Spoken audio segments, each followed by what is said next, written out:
I'm the real CoCo, back with another episode of CoCo's Tea, episode 100, y'all. Look, I've been talking about getting to 100 episodes for a long time, and the plan was to have a live show to celebrate the 100 episodes, but COVID-19 got us doing things different out here.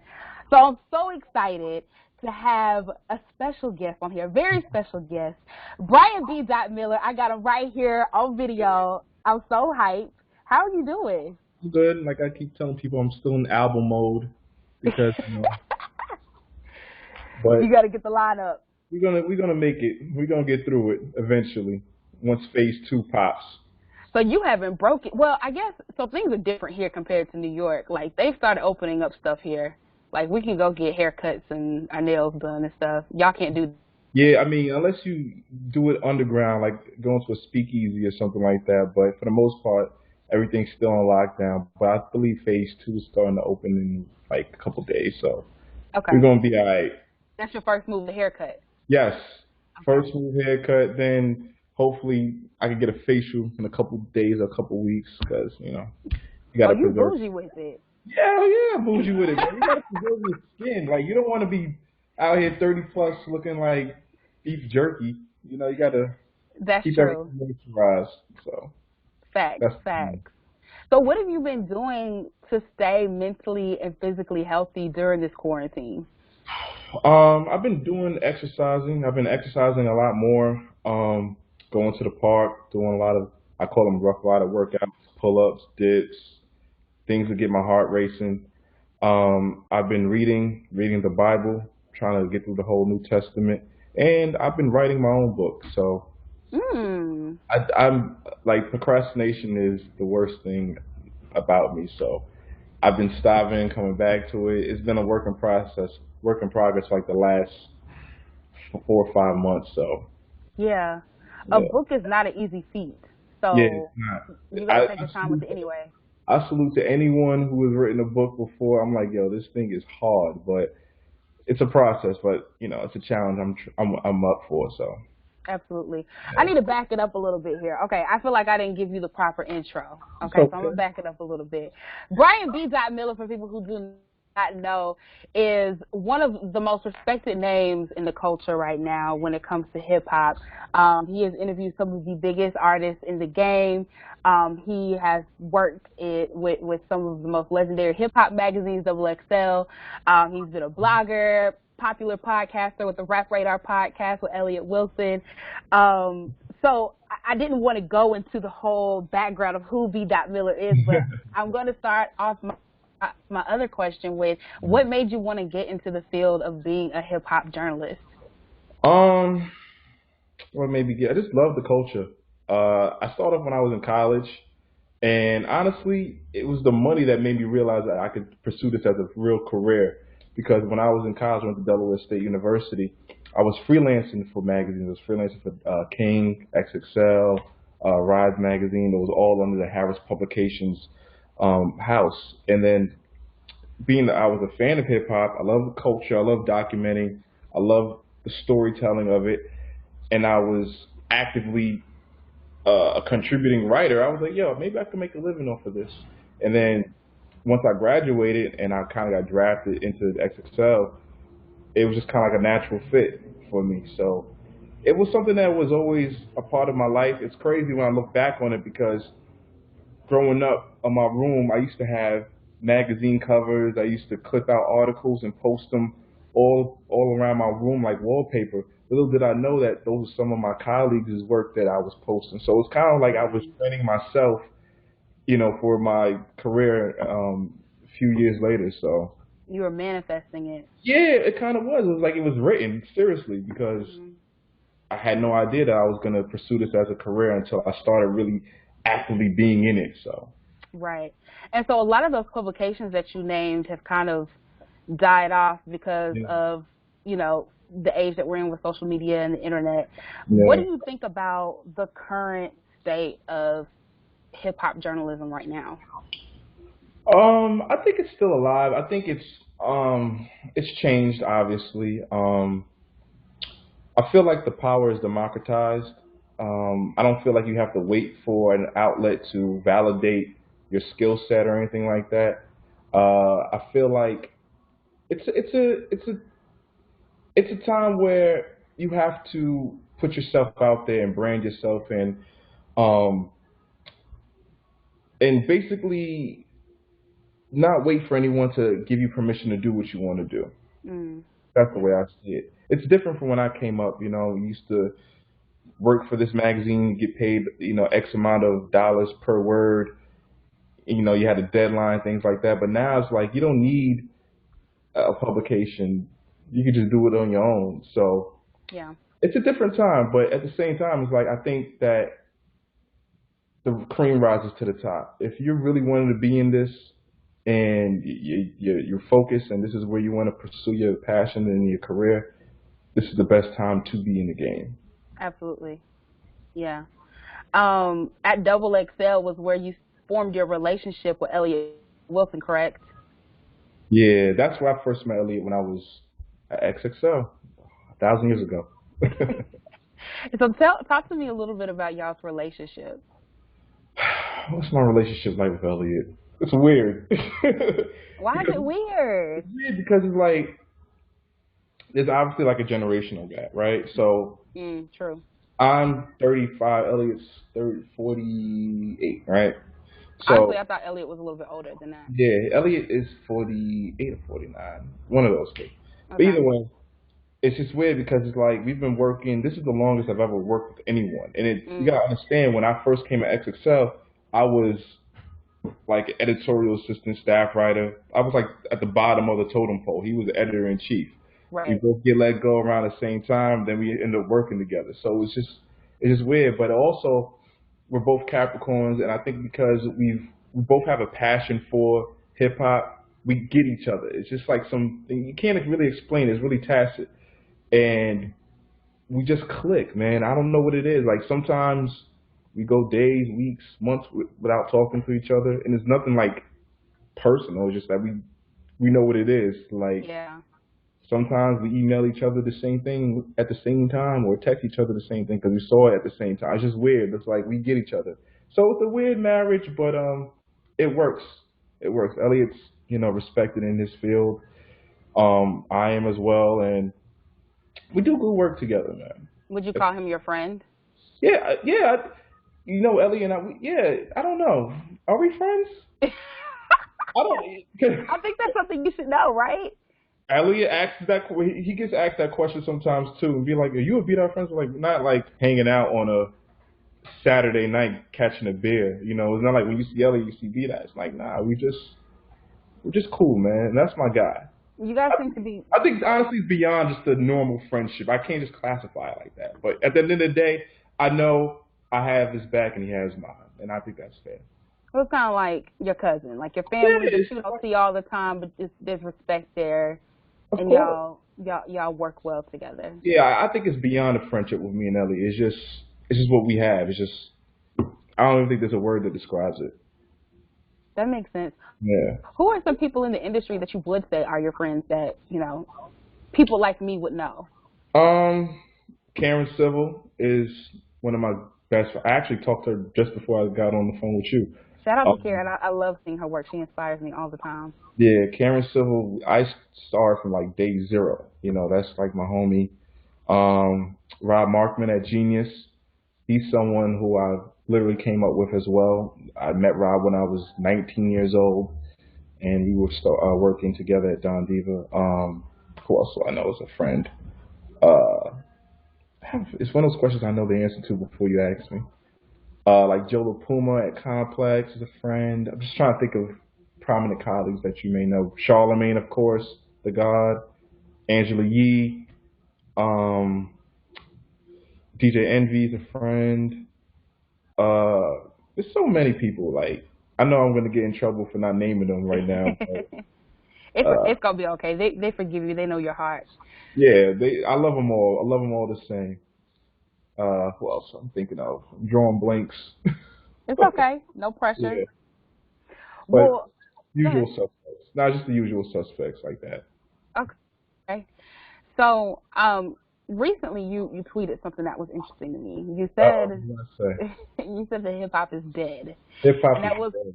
and that was right around the time that Tekashi 6ix9ine and Nicki Minaj announced that they were doing that song together, Trolls. Yeah. Did your comment have something to do with that? Yeah, it was kind of based off that. I just thought it was whack. Like I don't respect Takashi, and I honestly lost some respect for Nicki for working with him because it's like Nicki comes from a certain environment and her husband does as well. And Takashi, he's a guy who just doesn't care. He doesn't care about. He shows no contrition, no remorse for his actions. He's making a mockery of it, and that's something I just can't endorse or get behind. I don't understand how anyone else could get behind that. So Right. for her to work with him, it's just whack to me. Like why? Like you don't have to. Like you are who you are. So for to see that reunion is just it's like hip hop is dead. I think I ended up deleting it because I was like, whatever. But that really disappointed me when seeing them working together because Yeah. Nicki's from Queens just like me, and I'm like, that's not the type of people from our neighborhood want to associate ourselves with. So that really pissed me off. That's why I said I think I tweeted that. Okay. Do you feel like Nicki has? I mean, before this collaboration with 6ix9ine, do you think that she's been losing a little bit of respect in the game for some of her other antics over the last couple of years? No, I mean she still has a fan base. At the end of the day, I'm not necessarily Nicki's demo, and they're gonna ride with her regardless. But I think this right here, for me personally, I can only speak on my behalf. I've always respected her, her position and what she's done and brought to the game. But I just think that this particular collaboration and this reunion, because they've worked together before, it just didn't sit well with me. But Right. I think if we're just talking on hip hop, she's obviously in the record books already, so you can't take that away from her. Absolutely. And when I ask that question, I don't mean it. I mean, obviously, we know Nicki has solidified herself in the game, but I'm talking more so from the perspective of people who study the culture like you do, people who really genuinely love hip hop, understand the roots of it, and really want to preserve and cultivate the culture. I feel like a lot of those people, not necessarily the fans, but those people in particular, have been seeing Nicki do some things that they don't necessarily rock with. Yeah, I And mean, this was kind of the cherry on top. yeah, it could have been. I mean, depends on who you ask, right? It could be a culmination of a lot of different things that made people lose respect for Nicki. I mean, I don't know. I mean, she does a lot of antics that some people don't agree with, but that's with anything in life, Some people are not gonna rock with everything that you do. But for me personally, it's just like the whole 6ix9ine thing. I just can't. Yeah. It's like even the song is just not even ill. It's not even a great record. No, it's not. I just I don't know. That's not something I can do. I'm kind of like just disappointed that Nicki, considering who she is and her legacy in the game, had did that. So Yeah. I'm honestly disappointed as well. yeah, Um, it is what it is. it is what it is, right? That's life. Yeah. Yeah. Yeah. I'm interested to see what ends up happening with her in the next couple of years in terms of her legacy I and think where she stands. I think her legacy is already solidified. Um, I think she's gonna be, like I said, she's already in the record books. You know what I mean? She's one of the most celebrated and decorated female rappers of all time. So I don't think nothing is gonna come about of it. So Right. we'll see. Okay. On the Rap Radar podcast, you've had the opportunity to talk with legends like Will Smith, Jay-Z, Mm-hmm. Drake. Out of those three, which one of those were your favorite?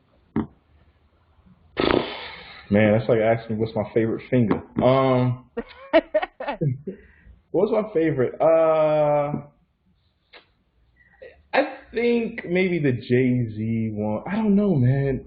I love them all for different reasons, but if you ask, and it depends on the day. But today, I would say the Jay Z one because Because I was in the Jay Z earlier, so I'm like, okay, we did that, and it's crazy to think that was 3 years ago. But the thing what I like about them so much is that the stories behind all of them, how it happened, and what I love the most out of all of those is the way they were released.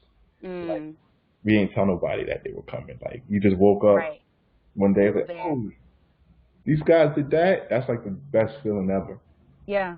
So That's kind of how you know that you are, I guess, a boss in the game, right? Because not announcing your stuff is coming and dropping it and it does numbers the way that it does, like that lets you know that the work that you're doing is top notch, it's next level.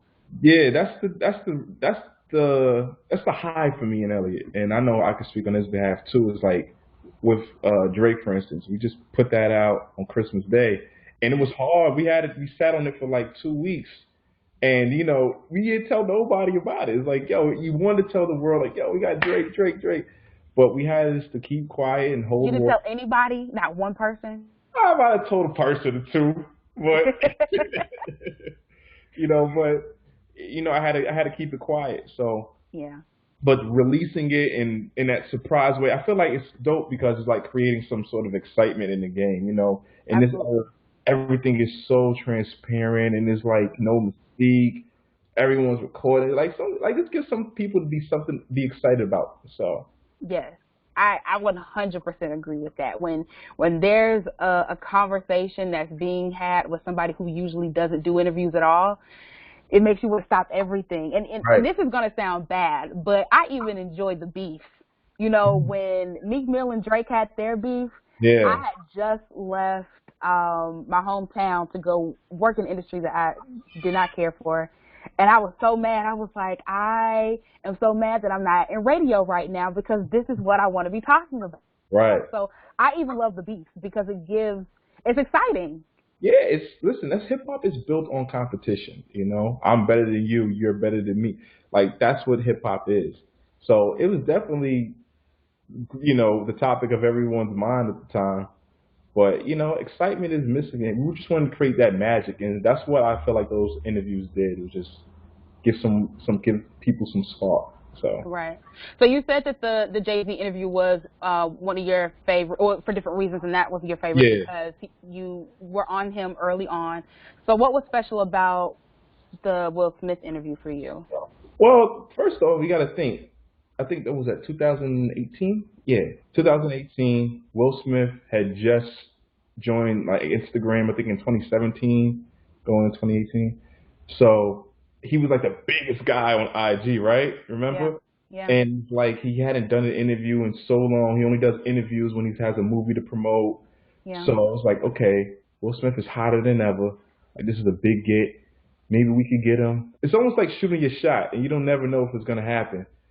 But Right. here's the catch. He's gonna be in Budapest shooting a movie for like the whole summer. What do Mm. you do? It's like, yo, you go to the moon if you ask us to, for Will Smith. And he Right. again hasn't done an interview in a long time. So for us to get that, we had to fly all the way to Budapest, to Hungary. I never been there. Yeah. We're there and we're in this beautiful hotel and we're doing it there. I'm like, yo, this is really happening with Will Smith. Like, this is crazy. And for us to talk about hip hop with him, because he doesn't really talk about rap like that when he does his interviews. He's always promoting a movie. Yeah. And like, yo, is this happening? Pinch me, like it's fucking Will Smith. Right. So that whole experience just to fly out to Buddha, and it was the same day that Kanye West was flying people out to Wyoming, the same day me and Elliot went, coincidentally. Mm. It's like, yo, you can't write this shit, man. Yeah. So that That's was like, crazy. yeah, like everyone grew up loving Will Smith. So, Absolutely. you know, So what about the Drake interview? the Drake is the same thing, like being persistent. We tried to get Drake like 3 different times, and 3 different times it got canceled. So we finally, get Drake. He hasn't done an interview on over a year. He's hot as ever. He just moved into his new crib, that castle in Toronto. So it's like, yo, it's the perfect storm. You know what I mean? Like he's his 10th year in the game. I mean, the stars are lined up. Yeah.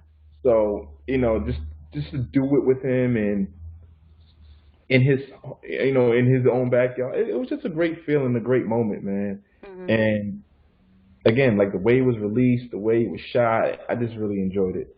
So Let's talk about that Drake interview a little bit. yeah, let's talk about it. So it was published on his YouTube page. Yeah. Why was that? What was the decision-making process behind that? Why was it put on Drake's YouTube page? I don't know if there was anything taboo. It was on his YouTube page and on Tidal at the same time. It was synchronized. So I just felt like, just maximum exposure. We just wanted it to be everywhere, and sure enough, it was. So I just figured, like, if we do it at the same time, as many eyeballs would be on it as possible. So for Tidal users, it was there. For if you like Drake's YouTube page, it was there as well. So everyone ate. That's the way we did it. But you guys typically put Rap Radar visual content out on y'all's YouTube page, correct? Yeah, we did it at the same time. Okay. Yeah. Okay. So it was not on Tidal. It was on Tidal platform on the service, but it was on the YouTube page. Okay. So it was on Tidal and Drake's YouTube page, like at the same time. I think it was at 6 o'clock on Christmas Day. Okay. Yeah. So after that interview, Joe Budden had a lot to say about it. Yeah, he always has a lot to say. He does. He's very opinionated. Did you think that he was hating? No, I don't think he was hating. I just like Joe being Joe, just misinformed. Like Joe's to me, like I love Joe. He's like the guy, the old man yelling at the cloud at times. He just didn't know. Yeah. He was just misinformed. So, a lot of people told him, nah, it was released at the same time. But I don't think he's hating. It's just competitive. Maybe he wants to get Drake on the. He absolutely wants to get that interview. Yeah, I mean, who wouldn't? Drake's like the biggest star on the planet. I don't blame him. But I don't think he's hating anything like that. Like, I don't think Joe's jealous of me and Elliot or what we do. He's a good guy. Yeah. Did you receive any I guess quote unquote hate, or what you perceive to be as hate, from other peers in the industry? From that interview or just in general? From the Drake interview. Nah. I got some criticism, some backlash. Not backlash, but like people like, yo, why you didn't ask about this, or things like stones left unturned, like we should have asked. But the feedback was positive. Drake loved it. Like he had texted Elliot and I and said, like, I never got so much love for anything in my life. Like, this is great, man. And I was like, wow, fuck, like, you're Drake, man. Like, you're a legend. And for you to say that about our conversation, like, that really meant a lot. So, the feedback was great. I mean, if anything, I was hard on myself. And to be honest, Elliot and I, once we were finished and we were going back to our hotel, we were quiet for like a good 2 minutes. And the reason why was, like, we just felt like it was good, but we felt like we could have done better. And like, you could have honestly done the whole another hour, but we just felt like we didn't. There was some question that maybe we could have expounded on, or maybe we forgot to ask. You'll kill yourself thinking like that. It's like, I call it interviewer's remorse. Exactly, and that's what I was gonna say. I feel like we're the hardest critics of ourselves. Like, we're always gonna be like, oh, we could have transitioned into this better. Could have asked this. Yeah. And I think that's with anybody. That was like my biggest fear. Like, fuck, I should have said this, or it's different. Like, that was my thing. But outside of that, I felt like it was well received, and I think it did what it was supposed to do impact wise. Like, I don't really care about numbers or how many views it gets. I mean, you want your interviews and your art to reach as many people as possible. But for me, the satisfaction I get is from impact. When people, emailing me or DMing me like, yo, this changed my life, or this changed my perspective. That to me is better than any view that I could ever receive. Yeah, I think that's the same for me too. I noticed that in your Twitter and Instagram bios that Rap Radar is no longer there. Yeah, I think, yeah. I don't know if I've ever had it up there. Maybe I did. I'm not sure. You're not sure? I've had it, but I'm not sure if I've had it consistently. But go ahead. I'm sorry. Well, I mean, I was going to ask, like, what's up with that? Like, why? We haven't seen Rap Radar put out any content recently. And then, your bio looked kind of empty. So I was just, wondering what was up with that. No, the Rap Radar podcast, we're going to be back. It's just that, in the midst of COVID and Corona, we haven't been able to work. So in the meantime, it's like adapt or die. I could just sit around on my ass and just wait for Elliot and I to, get back to doing interviews, or I could do something about it. And I decided to do that, and that's where artifacts came in. And I was like, you know what? Let me just finally you know, put the pedal to the metal and let's get this popping. In the meantime, while we get over this whole pandemic. So that's the Right. reason why. But it's still Rap Radar podcast. We're under contract, so we got a lot of episodes to go. So it's Okay. okay. So, what do you plan on continuing artifacts, or what do you plan on doing Yeah. with that form of content? Yeah, well, Artifacts is a show idea that I had about 4 years ago. Me and Nick Cannon were partners on it. It was actually called Junkies. Mm. And it was the same concept, just a different name. And Nick Cannon was a part of it. He had pitched it to MTV or Viacom, I think just to say Viacom. And it was supposed to go through the next process, but for whatever reason, it just got DOA. And that happens a lot. So when I was at MTV, I pitched it again, and again, the same thing happened. So I was like, you know what, man, fuck this. I have this great idea. It's I don't want to go to waste. So let me just finally create something of my own that I can stand on, and that's where it came out of. It also just came out of my passion for history and art, culture, storytelling, and like uh, this show I watch on History Channel called Pawn Stars. It was like a culmination of a lot of different things. So that's what it is right now. Okay. Yeah. So maybe turning that into something else later on outside of Instagram. Yeah, I mean that's the goal potentially. I'm like just having fun, It's not I'm not doing it for the money. I'm not making any money from it. It's like I would love to see it on TV, maybe on MTV or History and any kind of network. I think it's good content, and I think it could do it outside of just music. It could be extended to actors, to athletes. I just had Victor Cruz on, so I think it's a good product that I feel like has legs. So Okay.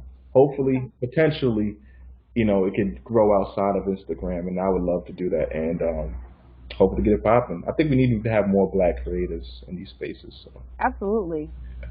I think that may actually be happening, or we'll see more of that post COVID-19. I think with everything that's going on, obviously with the movement, yeah, The Black Lives Matter movement, and corporations at least acting like they gonna step up and make yeah, changes. right.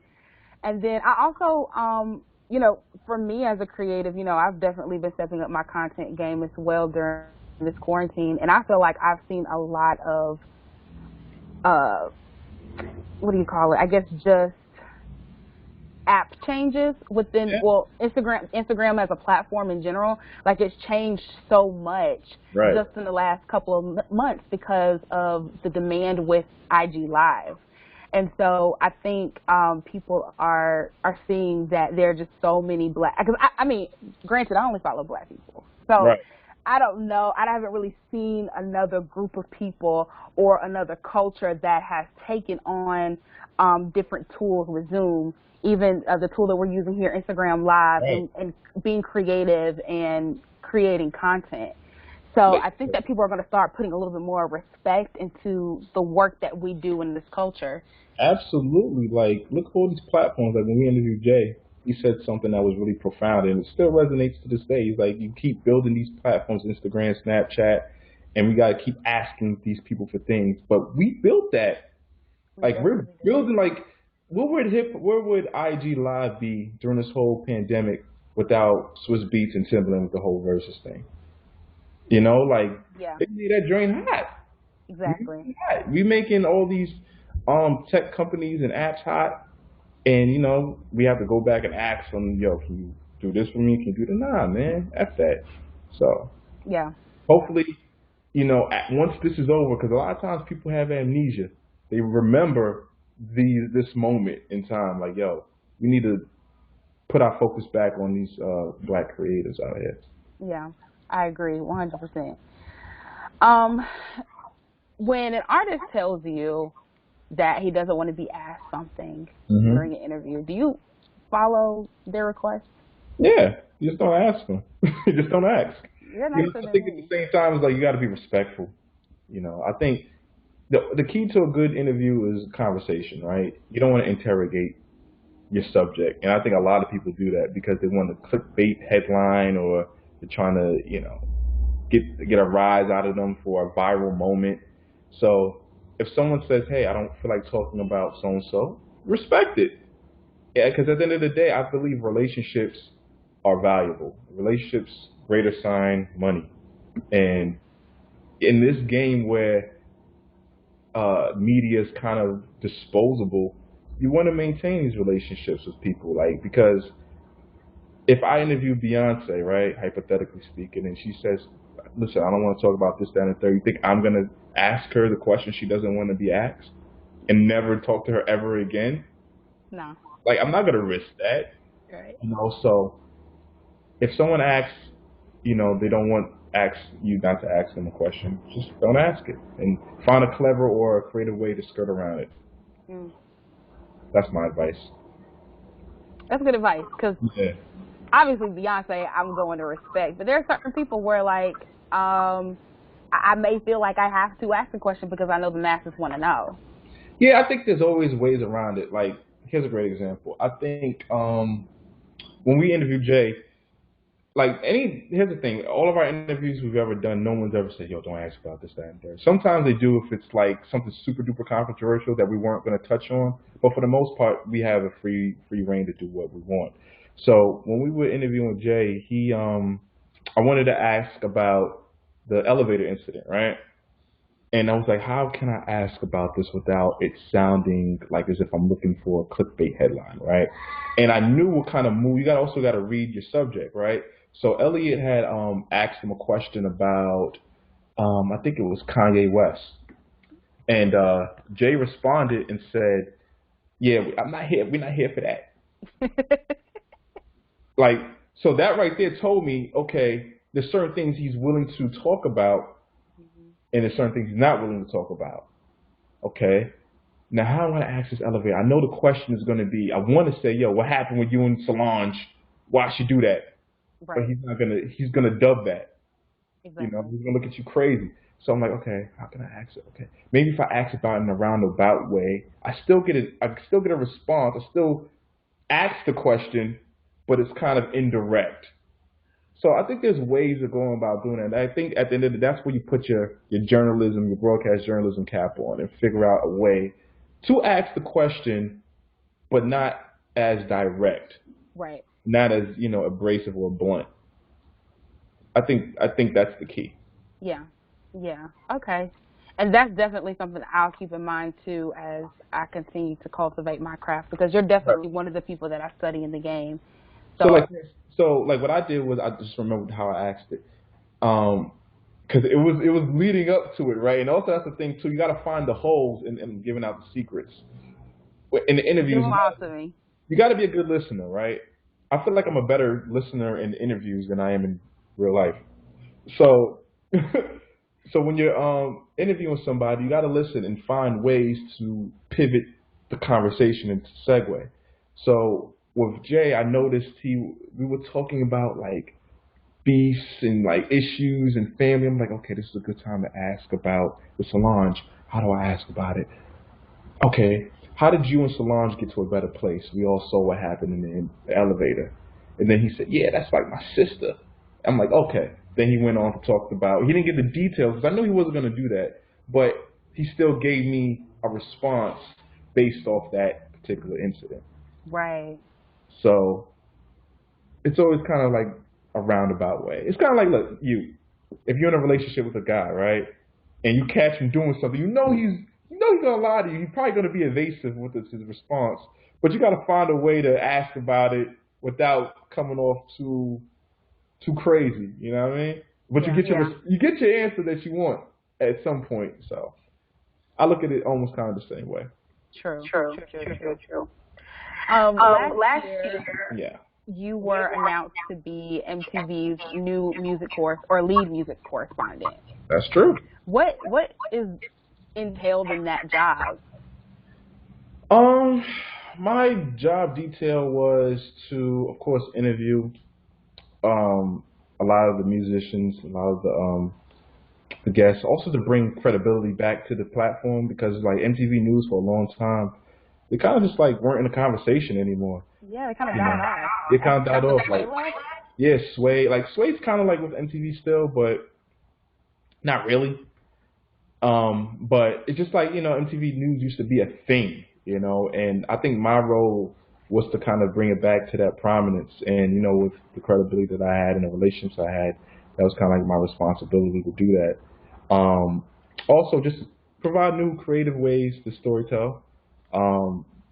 We're supposed to launch like a couple podcasts on different activations, but never got around to doing it. So that was my whole role. So, do you still work there, or are you still in that role? So what happened with that? Contract was up. I had signed a 1-year deal with them, and at the time there was a merger with CBS and things like that. So Viacom merged with CBS. My contract was expiring, and they were doing cuts and layoffs, and they would have to pay me a whole bunch more money.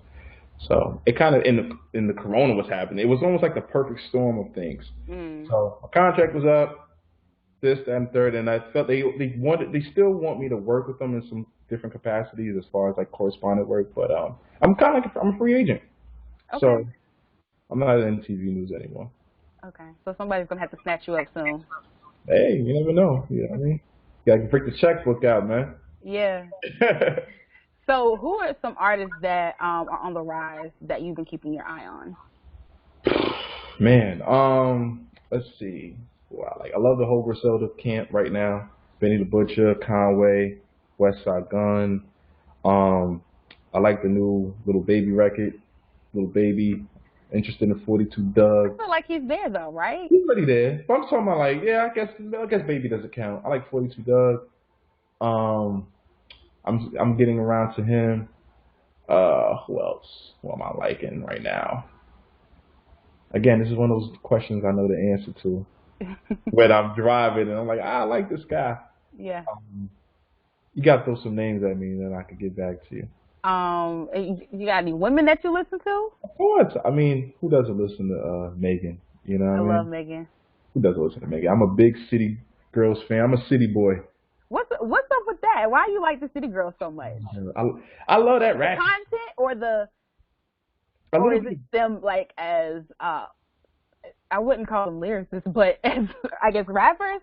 I like you know what it is? I always love when the roles are reversed. You know what I'm saying? Like I do too.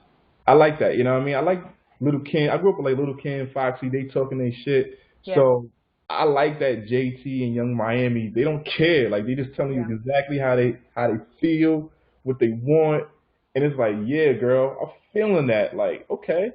Yeah. I dig it. You know what I'm saying? It's like to me, feminism done right in some ways. Like, go get what you want, man. Yeah.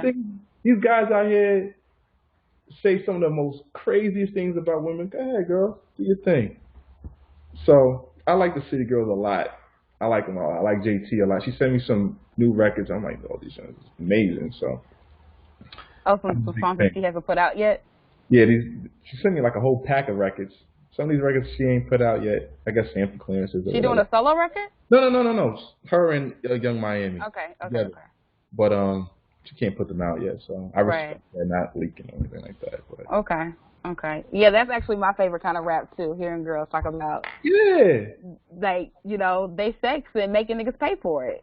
Hell yeah! Like go get your bag, man. Go get swipe them visas. Like I feel you, girl. Go ahead, okay. Like when Trina was on Nan Nigga with Trick. Yeah, classic record. And she's spitting her shit. I'm like, oh, okay. She made the song. Exactly, I love that. I love that kind of content for women. So I like those people. Those girls. Who else?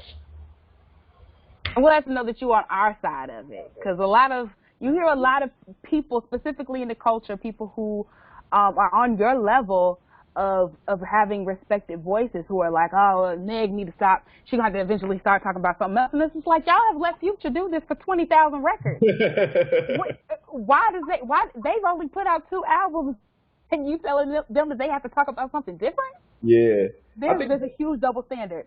there is a double standard in hip hop, but I think Megan is gonna. She said she's saving a lot of the introspective content for the official album, so I'm looking Mm. forward to seeing what that sounds like, and I'm not counting her out at all. She want to talk about what she want to talk. Go ahead, girl. I'm gonna be supporting you because she's dope and she's nice with it. She's So real nice, she's nice. real good. She definitely sounds like Pimp C. Like you can hear the Oh yeah, influence in her flow. I She's love me some amazing. I Pimp love C. Megan. I love Pimp C. I also like Rhapsody. She kind of dissed me on her record. Um, well, not me directly, but on her last project, she said a rap radar line. It was kind of slick, but Oh, I missed it. Give me the tea. What did she say? ah shit. I forget. It was on her last album, and she said, I forget the lyrics, man. You gotta genius it. BDot. I forget the lyrics. She said something about the only rap radars I care about, or Knife Wonder, or Jay Z, something like that. But it was a subliminal. It was a shot actually to me. So, but we're cool now. Why do you think that was a shot to you? You Oh, I think it know was it was a shot to me not because Elliot, but you? yeah, because it was like a year or so ago. Charlemagne is a big Rhapsody fan. I Yeah. respect it. I don't think Rhapsody's a whack rapper, but Charlemagne said that Rhapsody is like the best. The best female hip hop artist right now. I think he said best artist, best female. I don't Oh, think it was female. he was saying yeah, he was saying that if you don't, not just female but period, she's one of the Yeah, best. it was I something remember along that. those lines. And Charlemagne's my guy. Yeah. So we talk about this stuff all the time in the group chat. Hmm. So he said what he said, and I responded on Twitter. And then, of course, it just snowballed, and she saw it, and she responded on the record. And I respect it. It's so It's not like funny as if, hearing.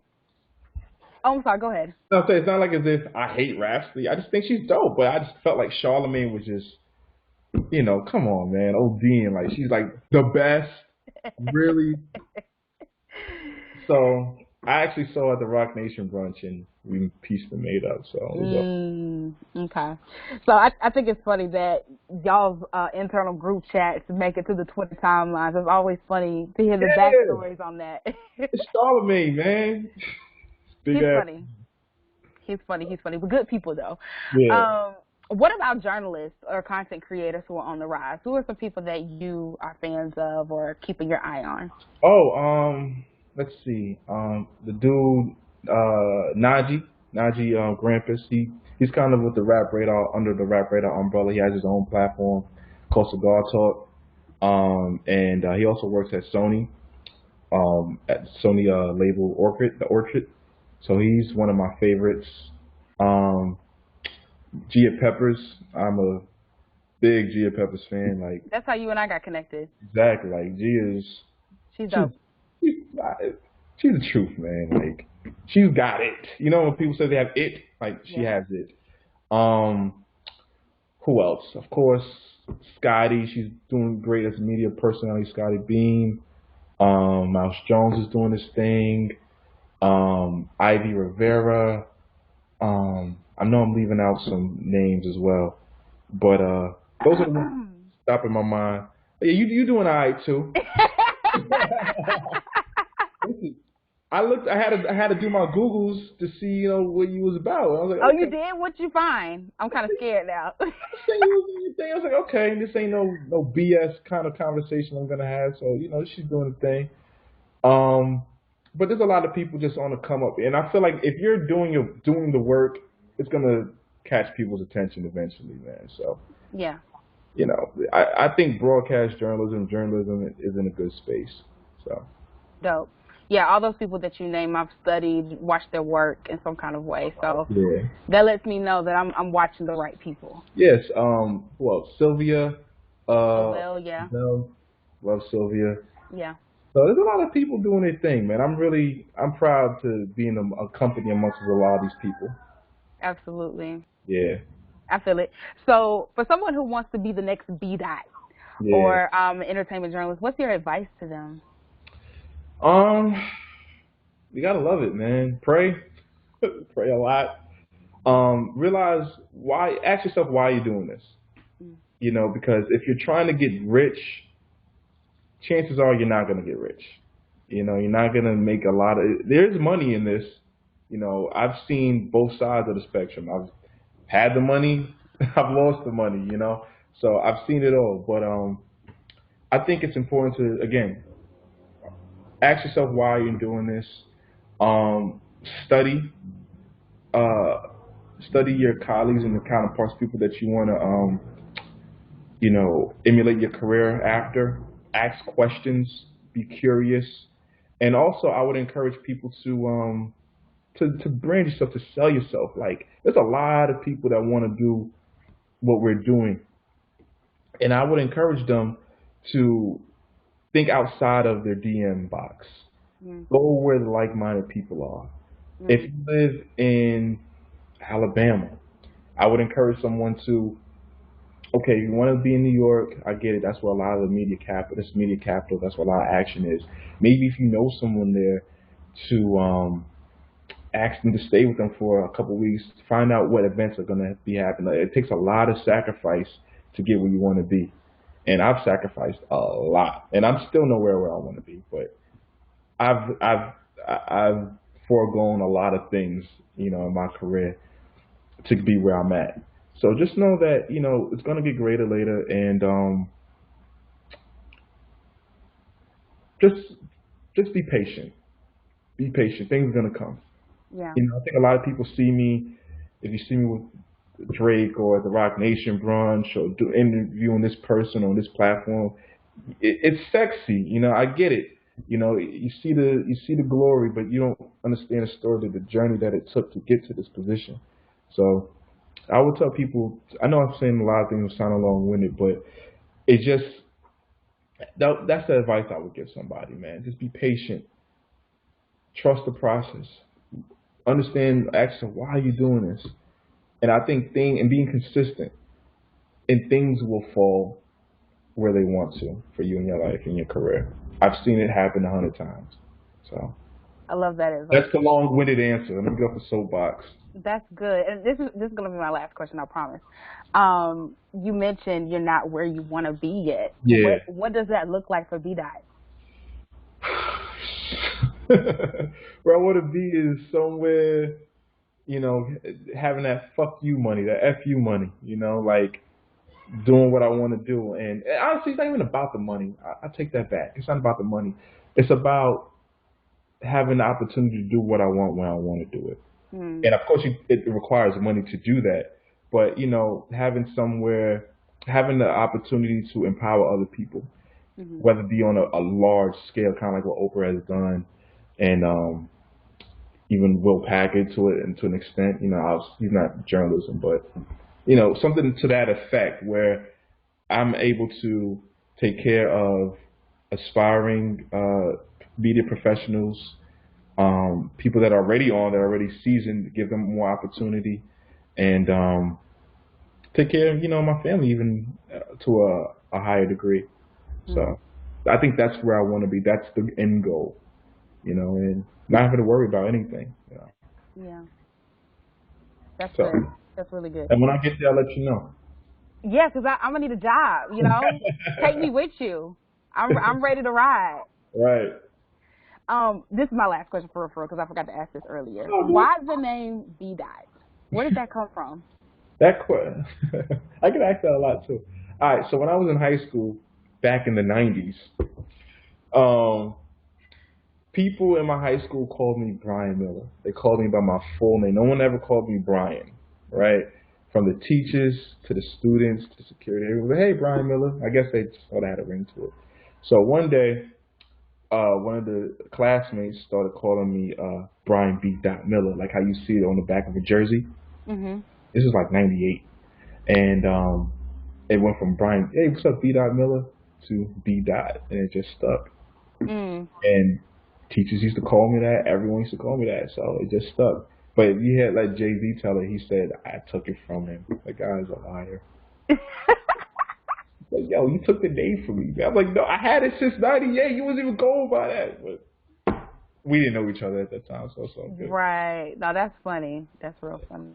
So, Well, thank you again so much for doing this with me. anytime. Did you have anything that you wanted to promote or plug or let the people know?